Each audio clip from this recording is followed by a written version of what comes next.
DM और SP भी किसी ब्लॉक में बैठने के लिए मजबूर होते थे। बुनियादी सुविधाओं के अभाव में कैसे 25 करोड़ जनता की कोई सुरक्षा करता। लेकिन आज उत्तर प्रदेश पुलिस देश के अंदर एक मॉडल के रूप में देखी जा रही है। एक मॉडल के रूप में आधुनिक सुविधाओं से युक्त, हर प्रकार के संसाधनों से युक्त, और माफिया का तो काल ही बन गई है पुलिस। अब माफिया पैरेलल एक समानांतर सरकार नहीं चला सकता, किसी गरीब की प्रॉपर्टी पर कब्जा नहीं कर सकता, सज्जन शक्ति को प्रताड़ित नहीं कर सकता, बेटी और व्यापारी की सुरक्षा पे सेंध नहीं लगा सकता है। अगर लगाएगा तो उसे मालूम है अगले चौराहे पर यमराज उसका इंतजार कर रहा होगा और फिर राम नाम सत्य है कि यात्रा निकलनी प्रारंभ हो जाएगी। बहनों और भाइयों, ये नए भारत का नया उत्तर प्रदेश है।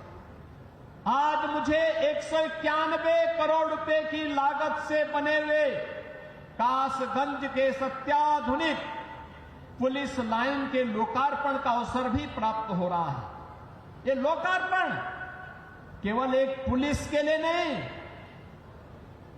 पुलिस के लिए तो यहां अत्याधुनिक सुविधाएं दी गई हैं। 1000 बैरक बनाए गए हैं, 1000 पुलिस कार्मिकों के लिए बैरक बनाए गए हैं। यहां पर पुलिस के जुड़े हुए अधिकारियों के लिए आवासीय सुविधा भी दी गई है। पुरुष हो या महिला कांस्टेबल या अधिकारीगण, इन सबके लिए सुविधाएं दी गई हैं। ऑडिटोरियम भी बनाया गया है, लेकिन साथ साथ यहां पर पुलिस की वे आधुनिक सुविधाएं भी इनको प्राप्त हो रही हैं जो एक आधुनिक पुलिस को प्राप्त होने चाहिए। और ये मॉडल बना है। उत्तर प्रदेश पुलिस आवास निगम ने एक समय सीमा के अंदर इसे निर्माण करते हुए आज समर्पित किया है और यह कार्यक्रम अनवरत रूप से आगे बढ़ेगा।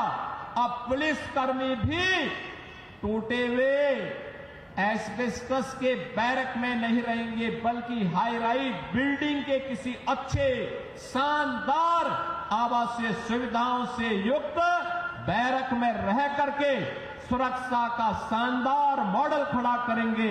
यह पुलिस लाइन कासगंज इसका एक उदाहरण बनकर के उतरी है।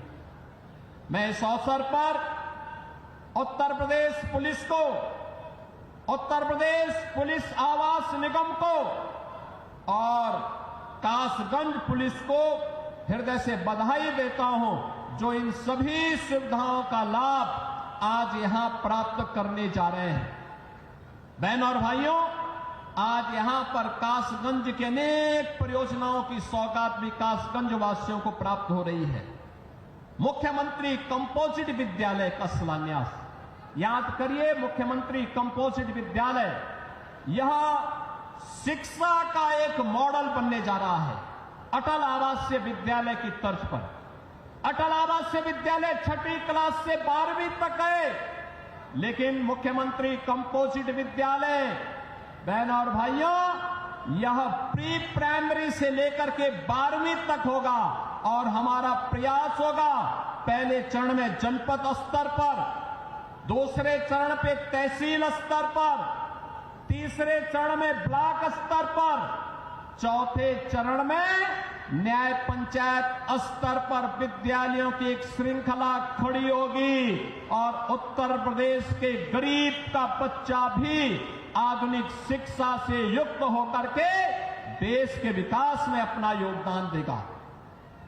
शिक्षा के साथ साथ आज यहां पे स्वास्थ्य के लिए, स्वास्थ्य के साथ साथ यहां की सड़कों के लिए, पर्यटन विकास के लिए, पेयजल के लिए, नगरीय विकास के लिए और जीवन के प्रत्येक क्षेत्र में समग्र विकास की अवधारणा को आगे बढ़ाने के लिए आज इन सभी 724 करोड़ रुपए की परियोजनाओं की सौगात कासगंज वासियों को अर्पित करते हुए मुझे अत्यंत आनंद की अनुभूति हो रही है।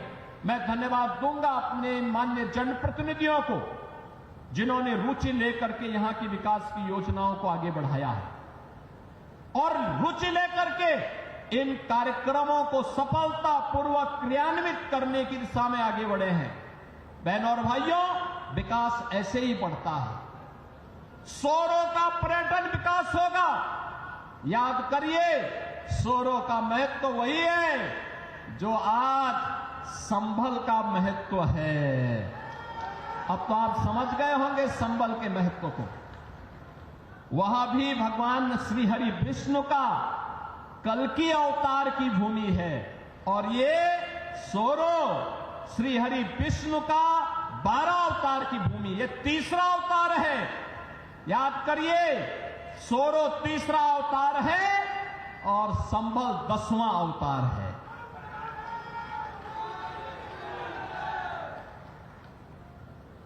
श्री हरि विष्णु का ही अवतार भगवान श्री कृष्ण भी हुए और श्री हरि विष्णु का ही अवतार मर्यादा पुरुषोत्तम भगवान श्री राम भी हुए।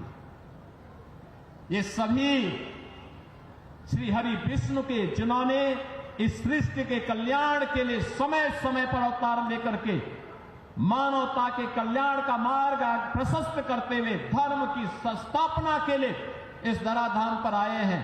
पर्यटन विकास के माध्यम से, जैसे आज अयोध्या का विकास हुआ है, जैसे आज मथुरा वृंदावन के समग्र विकास की एक बड़ी कार्य योजना को लेकर के हम आगे बढ़े हैं, ऐसे ही सोरों के विकास के कार्यक्रम को लेकर के भी हम आगे बढ़ेंगे। इसके माध्यम से कासगंज का विकास होगा। जैसे प्रयागराज महाकुंभ में करोड़ों की संख्या में श्रद्धालु जन आकर के वहां पे आस्था के व्यक्ति को भी प्रदर्शित किए, लेकिन आस्था को आर्थिकी के साथ जोड़ा जा सके, इसका उदाहरण प्रयागराज ने दिया है। ऐसे ही आपका सोरो भी देगा। और इसलिए बहनों और भाइयों, विकास की इन सभी परियोजनाओं के लिए आगे बढ़ते हुए कासगंज वासियों को इस बात के लिए आश्वासन देते हुए आज मुझे यहां बताते हुए प्रसन्नता है, यहां पे कुछ प्रस्ताव हमारे जनप्रतिनिधियों ने दिए हैं।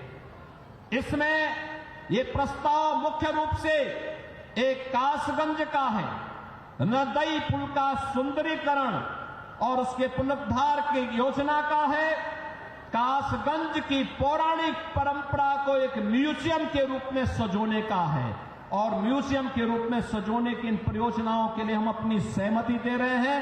कासगंज वासियों में अपनी पौराणिक परंपरा के बारे में इस बात की जानकारी हो सके। नगर पंचायत सोहावर ये अमापुर का है, यहां पर बाईपास के निर्माण का कार्य होगा और साथ साथ दरियागंज में झील के सुंदरीकरण के प्रस्ताव को भी हम आमंत्रित कर रहे हैं। ये सभी प्रस्ताव आते हैं तो कासगंज जनपद को समग्र विकास की दिशा में आगे बढ़ाने में मदद मिलेगी। एक बार फिर से कासगंज की इस नवीन पुलिस लाइन के उद्घाटन कार्यक्रम, कासगंज की 724 करोड़ रुपए की परियोजनाओं के लिए मैं सभी जनप्रतिनिधियों को हृदय से बधाई देता हूं। कासगंज वासियों को मैं हृदय से अभिनंदन करते हुए मैं विश्वास करता हूं कि सुरक्षा और विकास का, सुरक्षा और सुशासन का, विरासत और विकास का जो डबल इंजन सरकार का समन्वय है, इस समन्वय को आगे बढ़ाने के लिए आप सदैव तत्पर होकर के कार्य करेंगे। आप सबके प्रति मेरी मंगलमय शुभकामनाएं हैं। धन्यवाद। जय हिंद। बहुत बहुत धन्यवाद। अपने प्रेरणादायक संबोधन से हम सभी को अन्वित कर रहे थे परम आदरणीय श्रद्धेय यशस्वी माननीय मुख्यमंत्री जी। एक बार जोरदार तालियों के साथ अभिनंदन वंदन स्वागत। जोरदार तालियां। भारत माता की, भारत माता की। और इसी के साथ एक बार पुनः जनपदवासियों की तरफ से परम आदरणीय श्रद्धेय यशस्वी माननीय मुख्यमंत्री जी का दिल की गहराइयों से, हृदय की गहराइयों से आभार प्रकट करते हुए कि अपने व्यस्तम कार्यक्रम में से कुछ पल, कुछ लम्हे, कुछ क्षण निकालकर हमारे आज के इस कार्यक्रम में हम सभी के बीच में आने का जो आग्रह स्वीकार किया, उसके लिए दिल की गहराइयों से हमारा पूरे जनपद निवासी आपका आभार प्रकट करते हैं और यही विश्वास करते हैं